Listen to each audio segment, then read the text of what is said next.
You heard him, now you see him. CBS Sports senior writer Matt Norlander, the #1 team in the nation, knocked off Florida, hands Auburn its first SEC loss of the season here. Gators' second win over a top-ranked team this season, crushed #1 Tennessee by 30 on January 7th. A month later, take down Auburn. How'd this happen? A ton of composure and a really good scout from Todd Golden and his staff. What Florida was able to do on Saturday could eventually be enough to get the Gators to the one line when we get to next month in Selection Sunday. Keep in mind, Florida destroyed Tennessee in Gainesville when Tennessee was #1 a little over a month ago, and now they go on the road and get a #1. They're actually one of the rare teams to ever get victories over #1 teams in a home and a road environment. I want to reiterate what I said on the highlight. Elijah Martin defensively might be the team's spiritual center for what he can do and how he can switch, he can defend on the perimeter. He wasn't in this game, and the fact that they were able to they got Clayton back. He's been the best player of the season. He's been an All-American, and he showed out well. But to be able to play this well, they were down early as well, and come back. Hakeem, it was relentless resistance from Florida, and there have been multiple instances this season where we have seen this Gators team execute on a level that has them basically at the top of the sport. Now, they've had some weird ones, too. A week ago, Florida scored 44 on the road against Tennessee. Which is what I asked you, who is this Tennessee team?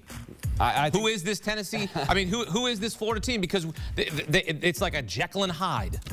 To a certain, well, there's been a little bit of Jekyll, yep. But I think way more Hyde, so to speak. And we've seen the Gators have that three-point capacity. The defense is good. This is a team that's going to be top 10 probably in offensive and defensive efficiency once we get to the end of the regular season. The result for me, Hakeem, the result was way more about Florida here. Now, Auburn takes the loss. As a reminder, Auburn still has the best overall resume in the sport. Frankly, there's still plenty of daylight between Auburn and everyone else. They have the most Quadrant 1 wins, their strength of record, their wins above bubble. The loss stinks. They're probably going to drop off the #1 ranking on Monday, but they're still the #1 overall seed. I just thought this was way more about Florida's want-to execution. Janai Broome had himself a nice game. They didn't shoot well, Auburn did, as a team, but to me, the outcome was way more about what Florida did as opposed to what Auburn couldn't do. Yeah, Auburn has 13 Quad 1 wins, so that's going to be tough to catch. But they go down on this day. I'm surprised it was at home.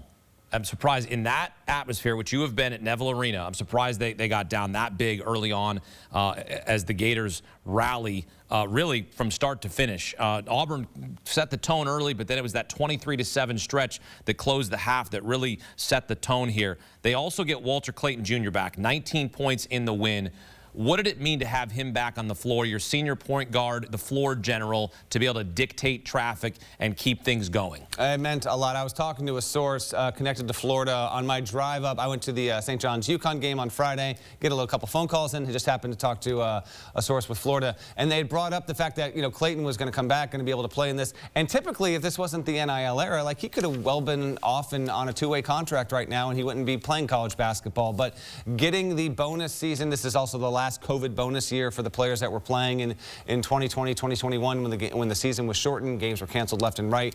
Having Clayton available and him being a top 5-6 guard in the country this season was critical. Florida would not have won the game. Now, Florida won with some comfort, but if with him and Martin been out, Auburn would have found a way, I think. I thought his performance was pretty critical. And listen, we've got a lot of interesting results on Saturday, but none are going to be more valuable, not one, than what Florida did here, because there hasn't been a team that's gotten a win more valuable this season. You go and you win at Auburn, the #1 team in all the metrics. You win on the road there. Florida's got the gold medal in that regard amongst all other teams in the sport so far. Right now, a projected 2 seed, 5-3 in Quad 1 games.